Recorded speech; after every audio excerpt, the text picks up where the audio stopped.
करने जा रहे हैं हम उत्तराखंड बोर्ड का कक्षा 10 का 10th का 4th चैप्टर, जिसका नाम है हमारे पास द्विघात समीकरण। द्विघात समीकरण मैंने तुम्हें पहले ही बताया था, जब हमने सेकंड चैप्टर पढ़ा था बहुपद, उसमें भी द्विघात समीकरण का जिक्र किया था। जो द्विघात समीकरण होती है, इसका जो मानक रूप होता है वो हमारा किस रूप का होता है? ax² plus bx plus c इजिकल्स में 0। जो हमारी द्विघात समीकरण है, इसका जो मानक रूप होता है हमारे पास ax² plus bx plus c बराबर 0 होता है। जो पहला क्वेश्चन है हमारे पास, यदि द्विघात समीकरण x² प्लस 6kx माइनस 6 इजिकल्स में 0 का एक मूल 1 है तो k का मान होगा। अब k का मान हमें निकालना है कब? जब एक मूल मतलब क्या होता है?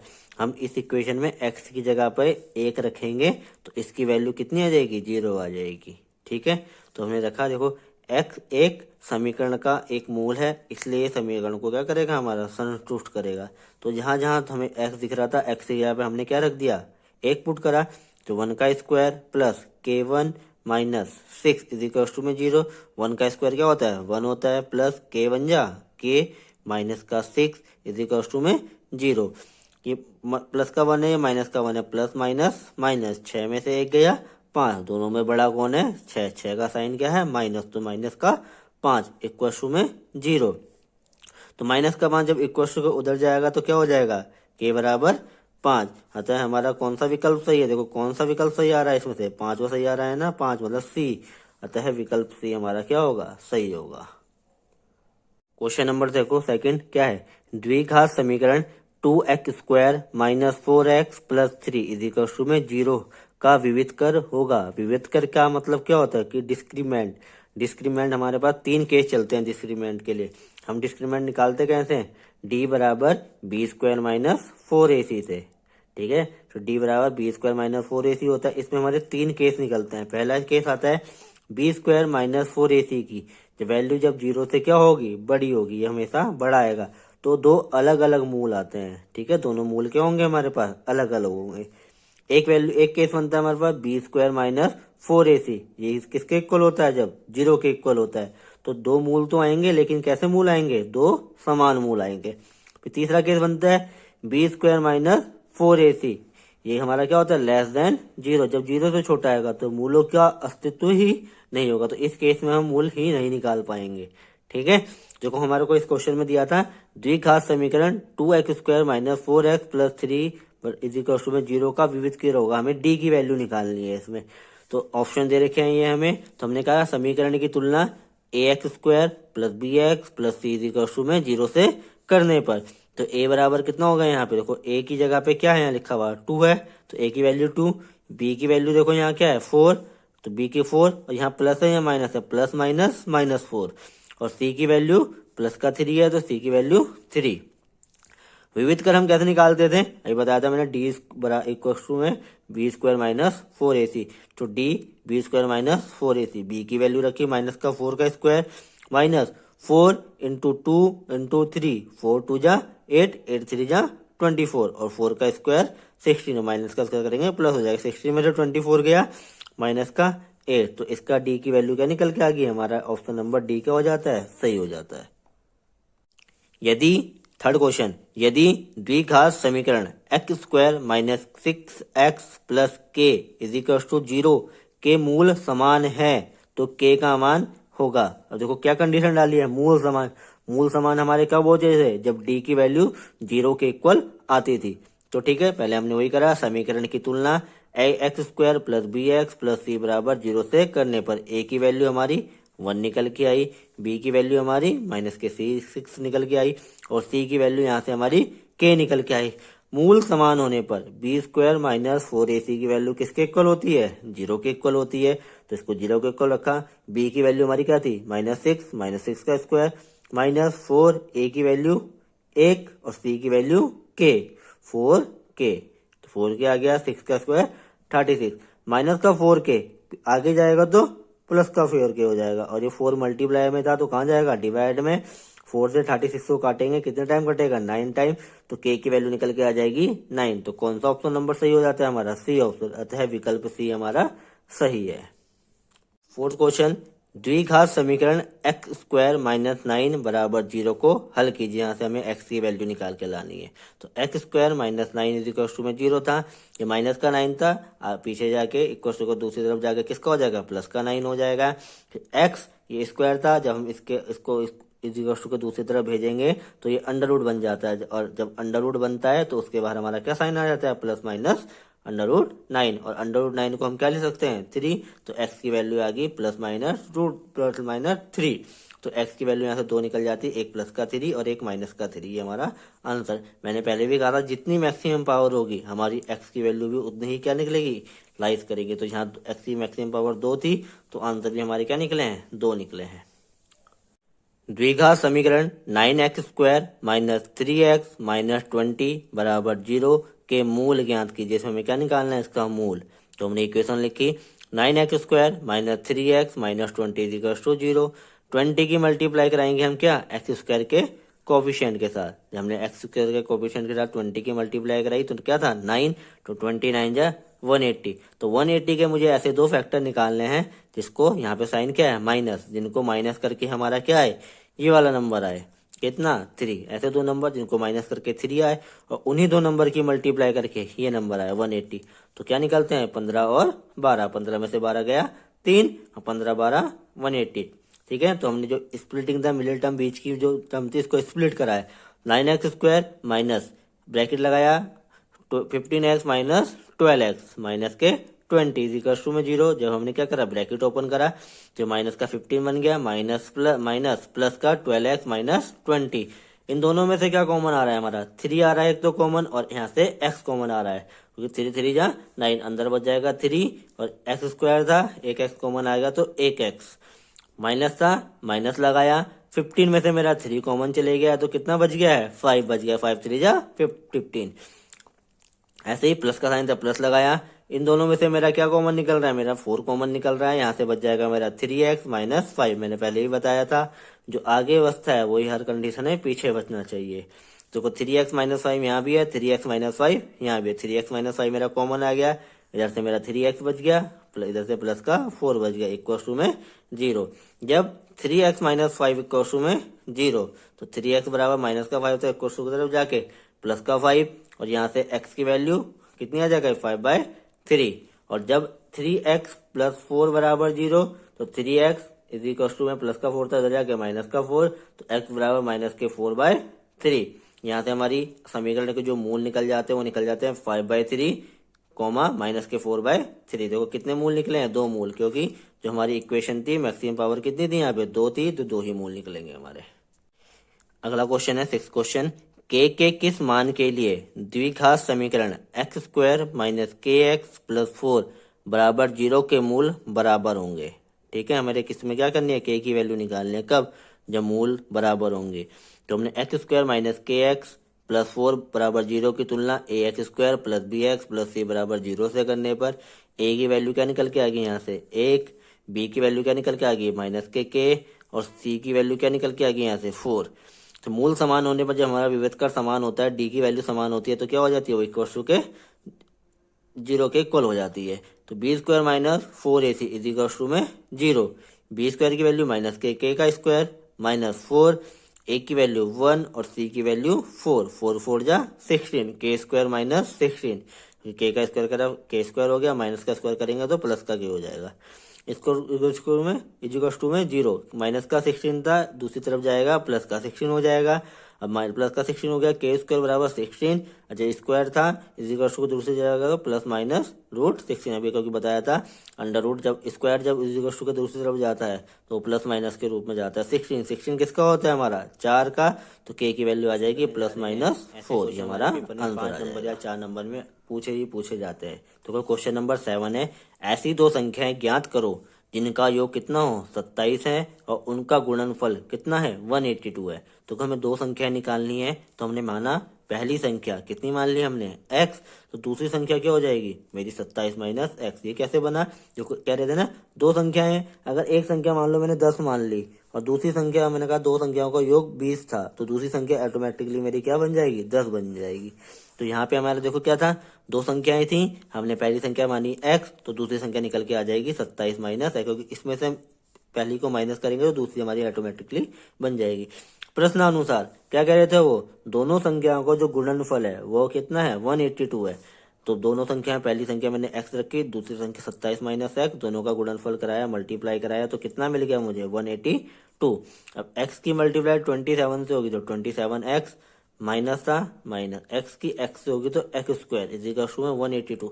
इस पूरी टर्म को मैं पीछे उठा के ले गया हूँ, ये माइनस का x स्क्वायर था, प्लस का x स्क्वायर हो जाएगा, ये प्लस का 27x था, तो पीछे जाके माइनस का 27x और 182 था, इक्वल टू में ये जब पूरा पीछे चलेगा तो यहाँ क्या बच जाएगा, 0 बच जाएगा, इक्वल टू में 0। अब वही स्प्लिटिंग द मिडिल टर्म करनी है हमें।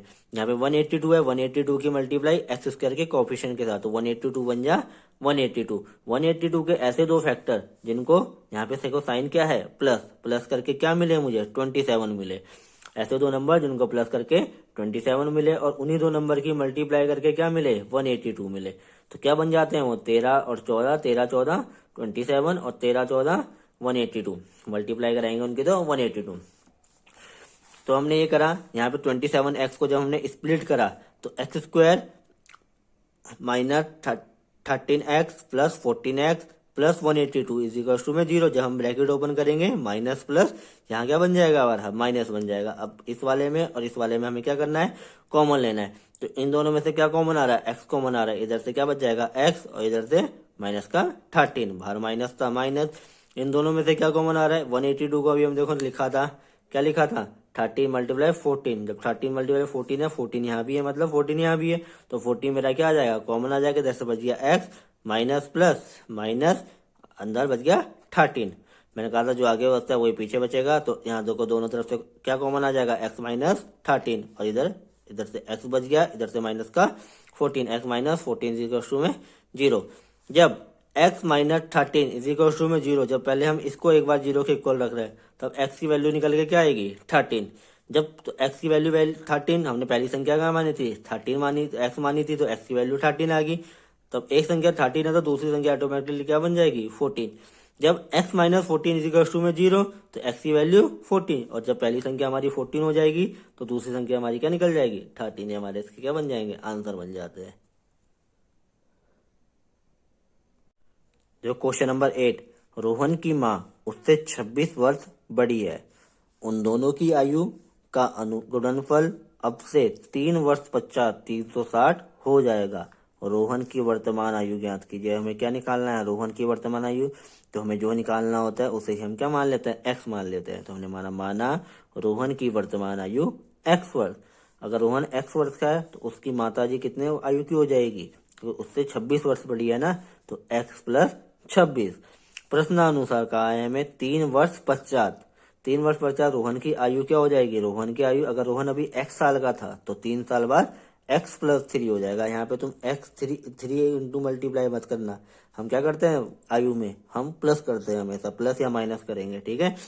तो रोहन की आयु x प्लस 3 हो जाएगी, और रोहन की माँ की आयु कितनी थी, x प्लस 26 थी ना, तो x प्लस 26 प्लस 3, क्योंकि 3 वर्ष पश्चात है तो कितनी हो जाएगी, x प्लस 29।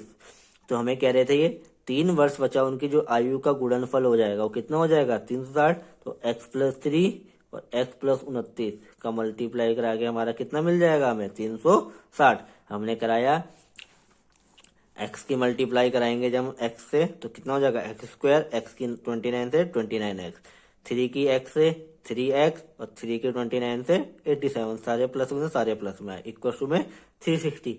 ये 360 प्लस का था, आगे जाके माइनस का हो जाएगा, एक्स स्क्वायर 29x और 3x जुड़ के कितना बन गया, 32x, प्लस का 87 माइनस 360 प्लस आगे गया माइनस का 360 हो गया, इक्वल टू में 0।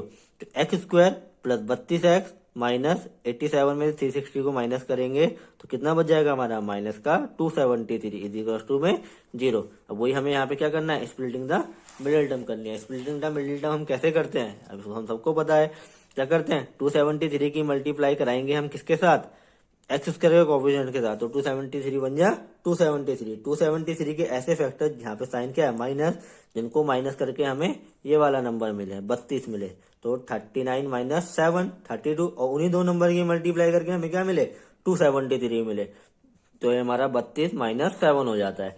तो इस मिडिल टर्म को हमने तोड़ा है, x square plus 39x minus 7x minus 273 हुए 0, ब्रैकेट ओपन करेंगे, प्लस माइनस माइनस हो जाएगा। एक्स स्क्वायर प्लस 39x, इन दोनों में से क्या कॉमन आ रहा है, मेरा x आ रहा है अंदर, यहाँ बच गया x प्लस 39। इन दोनों में हमारा क्या कॉमन आ रहा था, 7, यहाँ बच जाएगा x। 273 को भी हमने लिखा था 39 इंटू 7, जब हमने 7 कॉमन ले लिया तो अंदर खाली क्या बच जाएगा, 39। तो x प्लस 39 को माइनस माइनस प्लस हो जाएगा, तो x प्लस 39 में 0, x प्लस 39 और इधर से हमारा क्या कॉमन आ गया x minus 7 is equal to में 0। जब x प्लस 39 इक्वल टू में 0, x की वैल्यू क्या आ जाएगी, माइनस के 39, और हमारा माइनस 39 यहाँ पे क्या हो जाएगा, अमान्य हो जाएगा। क्यों हो जाएगा, क्योंकि कभी भी एज ऋणात्मक में नहीं हो सकती है, इसलिए हमारा बच जाता है x माइनस 7 इक्वल टू में 0, माइनस का 7 था दूसरी तरफ जाके प्लस का 7 हो जाएगा, तो x इज इक्वल टू में 7। देयरफॉर रोहन की जो वर्तमान आयु आ जाएगी वो कितने वर्ष आ जाएगी, 7 वर्ष आ जाएगी, और ये हमारा आंसर हो जाएगा। नेक्स्ट क्वेश्चन, दो क्रमागत धनात्मक पूर्णांक ज्ञात करो जिनके वर्गों का योग 365 हो। ठीक है, हमें क्या करना है, क्रमागत धनात्मक पूर्णांक निकालना है। हम तुमने माना फर्स्ट पूर्णांक हमने x माना, तो दूसरा क्या हो जाएगा, देखो क्रमागत है ना, क्रमागत मतलब क्रम से थे, तो दूसरा कैसे निकलेगा, x प्लस 1। जैसा कि मैंने मान लिया अगर 1 10 है तो दूसरा कैसे निकलेगा, 10 प्लस 1 मतलब 11, को तो क्रम से आ रहा है ना। तो पहले अगर हमने x मान लिया तो दूसरा क्या आ जाएगा, x प्लस 1। प्रश्नानुसार उनके वर्गों का योग, पहले का वर्ग करा स्क्वायर करा एक्स स्क्वायर, और दूसरे का वर्ग करा x प्लस 1 का होल स्क्वायर, उनके वर्गों का योग, तो योग मतलब प्लस, तो दोनों के वर्गों का योग जब हमने कर दिया तो हमें क्या मिलेगा, 365 मिलेगा। ठीक है, इसको खोला हमने एक्स स्क्वायर, ये खुलेगा हमारा x प्लस 1, ये किसके स्क्वायर, किसके फॉर्मूले खुलेगा, a प्लस बी का होल स्क्वायर। क्या होता है a प्लस बी के होल स्क्वायर का formula, a square plus b square plus 2ab। तो हमने खोला एक्स स्क्वायर प्लस 1 का स्क्वायर प्लस 2ab मतलब 2x इज इक्वल टू में 365। एक्स स्क्वायर कितना बन जाएगा, 2x स्क्वायर, 2x 1 का स्क्वायर 1, ये प्लस का 365 था, आगे आके माइनस का 365 इक्वल टू में 0। 2x square 2x plus minus minus 365 में से 1 गया 364, माइनस का 364 इक्वल टू में 0।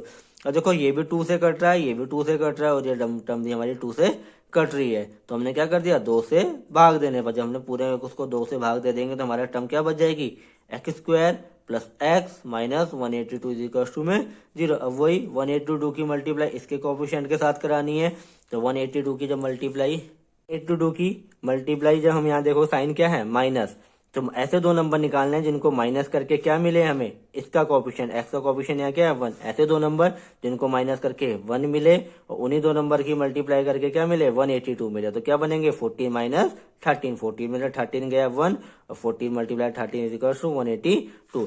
तो इस x को हमने स्प्लिट करा है 14x माइनस 13x में, तो इन दोनों में और इन दोनों में कॉमन क्या आ रहा है हमारा, देखो यहाँ से x कॉमन आया है, यहाँ बच गया x प्लस 14 माइनस माइनस का माइनस लगाया, इन दोनों में से क्या कॉमन आया 13, यहाँ बच जाएगा x प्लस 14।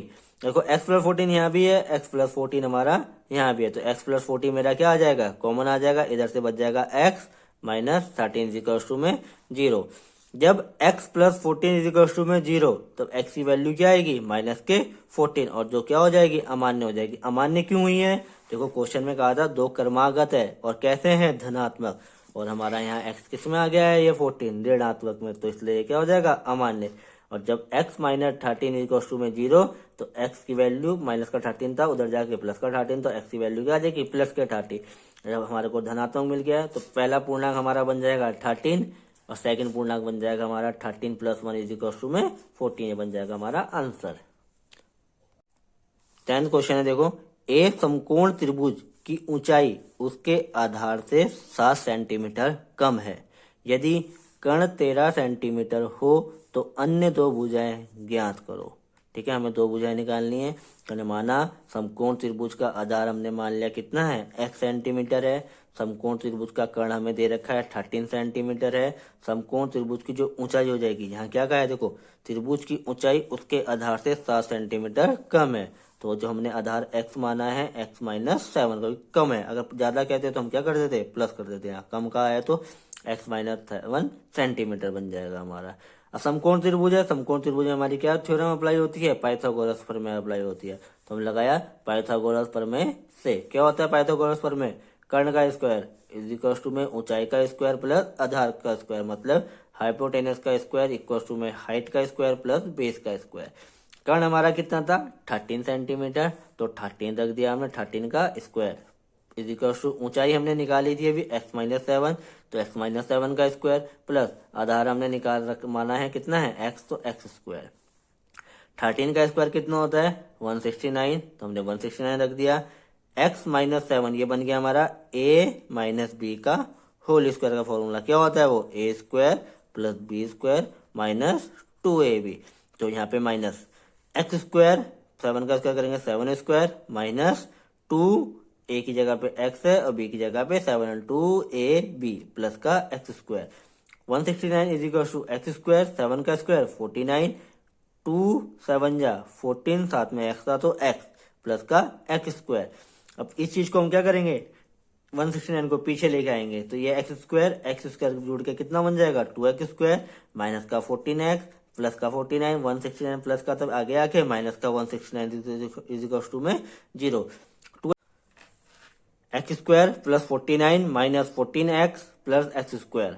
जब हम देखो x स्क्वायर जुड़ के कितना बन जाएगा 2x स्क्वायर माइनस का 14x प्लस का 49, ये 169 प्लस का था आगे आके माइनस का 169 हो जाएगा इज इक्वल टू में 0, तो ये बन जाएगा हमारा 2x स्क्वायर माइनस का 14x प्लस माइनस माइनस 169 में से 49 गया तो हमारा कितना बच जाता है 120 इज इक्वल टू में 0। दो देखो ये भी 2 से कट रहा है, ये भी 2 से कट रहा है, ये भी 2 से कट रहा है, तो हमने क्या कर दिया 2 से भाग देने पर, जब इसे 2 से भाग देंगे एक्स स्क्वायर बच जाएगा, जब इसे 2 से काटेंगे तो 7x और इसे 2 से काटेंगे तो 60। अब वही दोबारा से split in the middle term करनी है हमें, split in the middle term करने के लिए 60 की मल्टीप्लाई एक्स स्क्वायर के कोएफिशिएंट के साथ, तो 60 बन जाए 60। तो ऐसे दो नंबर यहाँ पे देखो क्या साइन है माइनस, जिनको माइनस करके ये नंबर मिले, तो ऐसे दो नंबर जिनको माइनस करके हमें 7 मिले और उन्हीं दो नंबर की मल्टीप्लाई करके 60 मिले, तो 12 में से 5 गया 7, 12 5 जा 60, तो 7x को हमने स्प्लिट करा है x square minus 12x minus 5x minus 60, जब हम ब्रैकेट ओपन करेंगे माइनस माइनस प्लस का 5x हो जाएगा यहाँ पे हमारा। तो इन दोनों में और इन दोनों में हमारा क्या कॉमन आ रहा है, यहाँ से हमारा x कॉमन आ रहा है, इधर बच जाएगा x माइनस 12 प्लस इन दोनों में से हमारा क्या कॉमन आ रहा है 5, इधर बच जाएगा x minus 12 is equal to में 0। x माइनस 12 हमारा यहाँ भी है, x माइनस 12 हमारा यहाँ भी है, तो x माइनस 12 कॉमन आ गया, यहाँ से बच गया हमारा x plus 5 is equal to में 0। जब x minus 12 is equal to में 0 तब x की वैल्यू 12 आ गई, और जब x plus 5 is equal to में 0 तब x की वैल्यू हमारी क्या आ जाएगी, प्लस का 5 था इज इक्वल टू जाके माइनस का 5, तो x की वैल्यू माइनस 5, ये क्या हो जाएगा हमारा अमान्य। क्यों हो जाएगा, क्योंकि कभी भी साइड हमारी माइनस में नहीं हो सकती है, भुजाएं कभी भी ऋणात्मक नहीं हो सकती है, इसलिए समकोण त्रिभुज का जो आधार था वो हमारा कितना निकल जाएगा 12, और समकोण त्रिभुज की जो ऊंचाई थी वो 12 माइनस 7, 12 में 7 गई 5 सेंटीमीटर, ये हमारा आंसर आ जाएगा। जो क्वेश्चन नंबर 11 है, द्विघात समीकरण 3x square minus 5x plus 2 is equal to में 0 के मूल यदि उनका अस्तित्व हो तो द्विघाती सूत्र का प्रयोग करके ज्ञात कीजिए और मूलों के लक्षण भी बताइए। तो हमें सबसे पहले तो क्या दिखाना है, उनका अस्तित्व है या नहीं है। अगर अस्तित्व है तो हमें द्विघाती सूत्र के द्वारा उसको निकालने हैं मूल, ठीक है। अभी तो हम जो कैसे निकालते थे, स्प्लिटिंग द मिडिल टर्म के द्वारा निकालते थे, लेकिन इन्होंने कंडीशन डाल दिया किसके द्वारा, द्विघाती सूत्र के द्वारा। द्विघाती सूत्र हमारा होता क्या है, द्विघाती सूत्र हमारा होता है x बराबर minus b plus minus under root b square minus 4ac upon में 2a, ये हमारा क्या होता है द्विघाती सूत्र होता है, ठीक है। देखो हमने पहले इसकी देखते हैं हम इसका अस्तित्व है भी या नहीं है।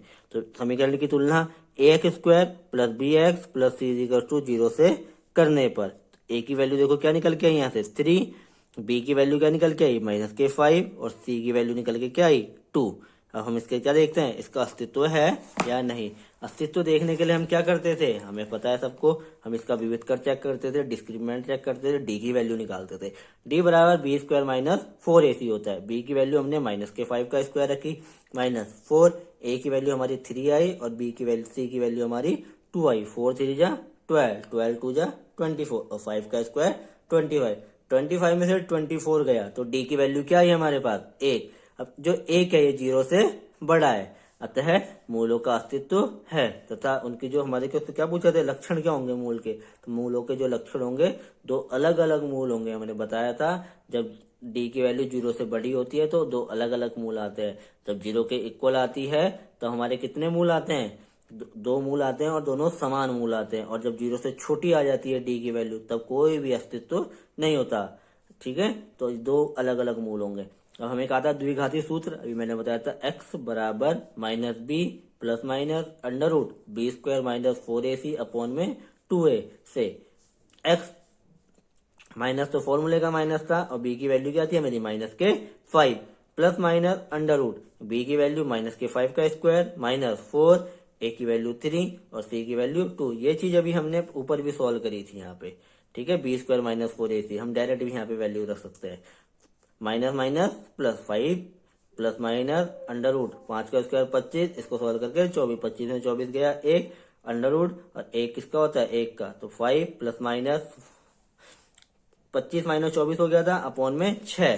जब हम यहाँ पे इसको सॉल्व करेंगे तो हमारे पास क्या आ जाएगा 5 प्लस माइनस 1 अपॉन में 6। जब हम क्या लेंगे यहाँ पे धनादि तो प्लस माइनस है ना, एक बार इसे हम प्लस में रखेंगे एक बार इसे हम नेगेटिव रखेंगे, मतलब एक बार हम धनात्मक चिन्ह लेने पर। जब हम धनात्मक चिन्ह लेंगे x बराबर 5 प्लस 1 अपॉन में 6, 5 प्लस 6 1 कितना होता है 6, 6 अपॉन 6, 6 को काटेंगे कितना आ जाएगा 1, तो x की वैल्यू 1। और जब हम ऋणात्मक चिन्ह लेने पर जब x की वैल्यू यहाँ पे हम क्या लेंगे 9 माइनस लेंगे तो 5 में से माइनस 1 गया 4, 4 अपॉन 6, 4 को काटा 2 और 6 को काटा 3 टाइम तो 2 अपॉन 3, तो x की वैल्यू 2 अपॉन 3।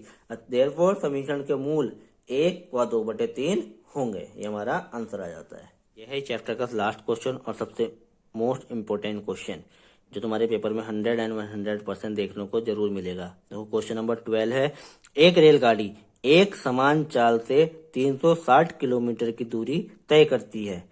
यदि यह चाल 5 किलोमीटर पर हार अधिक होती तो वह उसी यात्रा में 1 घंटा कम समय लेती है। तो रेलगाड़ी की चाल ज्ञात कीजिए। हमें क्या निकालनी है यहाँ पे स्पीड ऑफ ट्रेन निकालनी है, तो वही हमने मान लिया। माना रेलगाड़ी की चाल बराबर x किलोमीटर पर हार, कुल दूरी हमें दे रखी थी कितनी है, कुल दूरी 360 किलोमीटर है। समय हमारा क्या हो जाएगा t1, समय हमारा t1 मतलब पहला जो समय था। हमने देखो फॉर्मूला पढ़ा है दूरी बराबर क्या होता है चाल गुणा समय। जब दूरी बराबर चाल गुणा समय होता है, अगर हमें समय निकालना है तो चाल कहाँ चले जाएगी दूरी के अपॉन में, तो समय बराबर दूरी अपॉन चाल। जो समय t1 हमारा आ जाएगा, दूरी कितनी है 360 और चाल कितनी थी x, तो 360/x। ये हमारी पहली कंडीशन बन गई। सेकंड कंडीशन कह रहे हैं हमें प्रश्नानुसार चाल, तो हमारी चाल क्या हो जाएगी, यदि चाल 5 किलोमीटर पर हार अधिक होती, अधिक कहाँ है ना, तो हम क्या कर देंगे पहले कितनी थी x थी, उसमें हम क्या प्लस कर देंगे 5 किलोमीटर पर। अगर कम कहते तो हम माइनस कर देते। ठीक है, दूरी तो सेम ही थी 360 किलोमीटर। समय t2 हमारा कितना आ जाएगा 360x प्लस 5। ये फॉर्मूला याद रखना, यहाँ पे दूरी बराबर क्या होता है चाल गुणा समय। ये इंपॉर्टेंट फॉर्मूला बन जाता है हमारे पास। अब देखो क्या कह रहे थे, यदि वो हमारी जो इस वाली चाल से चलती तो उसे 1 घंटा कम समय लगता। कम मतलब हम क्या कर देंगे t1 में से t2 को माइनस कर देंगे, मतलब समय पहले समय में से दूसरे समय को माइनस कर देंगे तो हमारा 1 घंटा कम समय आ जाएगा, क्योंकि यहाँ पे हमें ज्यादा समय लग रहा है और यहाँ पे हमें कम समय लग रहा है। तो पहला समय था 360/x और दूसरा समय था 360x प्लस 5, दोनों को हमने माइनस करा तो कितना मिल गया 1। अब देखो 360 यहाँ भी है 360 यहाँ भी है, तो मेरा 360 क्या आ जाएगा कॉमन आ जाएगा, इधर से बच जाएगा 1/x माइनस इधर से बच जाएगा 1/x प्लस 5 इक्वल में 1। इसकी हम क्या करेंगे एलसीएम लेंगे, तो एलसीएम x प्लस 5 बन जाएगा। x प्लस 5 की मल्टीप्लाई इधर होगी तो x प्लस 5 बन जाए x प्लस 5 और x की मल्टीप्लाई 1 होगी तो x बन जा x ये प्लस का x है ये माइनस का x, तो x से x कैंसिल आउट हो गया। इस x की जब हम अंदर मल्टीप्लाई कराएंगे तो क्या बन जाएगा x स्क्वायर प्लस 5x बन जाएगा ना, x की x से हुई x स्क्वायर, x की 5 से हुई तो 5x इसी क्वेश्चन में 1। अब 360 की 5 से मल्टीप्लाई करेंगे, 365 जा 1800 इज इक्वल टू में 1, ये इक्वल टू में था, अपॉन में था, डिवाइड, अब डिवाइड में था, इज इक्वल टू उधर जाएगा तो 1 से मल्टीप्लाई होगी, तो 1800 is equal to x square plus 5x बन जाएगा। 1800 प्लस का था, इज इक्वल टू को दूसरी तरफ जाके माइनस का हो जाएगा, यहाँ जब ये इधर चल जाएगा तो इधर क्या बच गया हमारा 0, तो इक्वल टू में 0। अब वही स्प्लिटिंग द मिडिल टर्म, इसे हम क्वाड्रेटिक फॉर्मूला के द्वारा भी सोल्व कर सकते हैं, जो घातीय सूत्र कहते हैं उसे हम। तो 1800 की मल्टीप्लाई कराएंगे हम एक्स स्क्वायर के कोफिशिएंट के साथ, तो 1800 की मल्टीप्लाई कराई हमने, 1800 बन जाए 1800। 1800 के ऐसे दो फैक्टर निकालने हैं जिनको यहाँ साइन देखो क्या है माइनस, माइनस करके हमें क्या मिल जाए 5 मिल जाए। तो 1800 के जब हम फैक्टर दो फैक्टर निकालेंगे तो हमारा क्या बनेगा 45 माइनस 40 इक्वल टू में 5, और 45 और 40 की मल्टीप्लाई कराएंगे तो 1800। तो इन दोनों में देखो इस 5x को जब हमने स्प्लिट करा 45x माइनस 40x में, इन दोनों में और इन दोनों में हमारा क्या कॉमन आ रहा है, पहले वाले में देखो x कॉमन आ रहा था तो अंदर बच गया x प्लस 45 माइनस, इन दोनों में क्या कॉमन आ रहा है 40 कॉमन आ रहा है तो x प्लस 45 इक्वल टू में 0। अब जो आगे बचता है वही हमारा पीछे बचता है, तो x प्लस 45 और इधर से x माइनस 40 था तो x माइनस 40 इक्वल टू में 0। तो जब x प्लस 45 इक्वल टू में 0 लेंगे तो x बराबर माइनस के 45, और ये क्या हो जाएगा हमारा अमान्य हो जाएगा। क्यों हो जाएगा अमान्य, क्योंकि कभी भी जो स्पीड हो सकती है, x हमने क्या माना था स्पीड ना, स्पीड कभी भी नेगेटिव में नहीं हो सकती है। जब हम x minus 40 is equal to 0 रखेंगे तब x की वैल्यू क्या निकल के आएगी 40, और x की वैल्यू जब 40 आ गई तो हमें पता लग गया रेलगाड़ी की चाल कितनी आ जाएगी 40 किलोमीटर पर हार। ये था हमारा लास्ट क्वेश्चन। इसी के साथ हमारा जो क्वेश्चन सीरीज चल रही थी 4th चैप्टर की वो भी क्या हो जाती है समाप्त हो जाती है। Good luck for your examination, thank you, bye bye.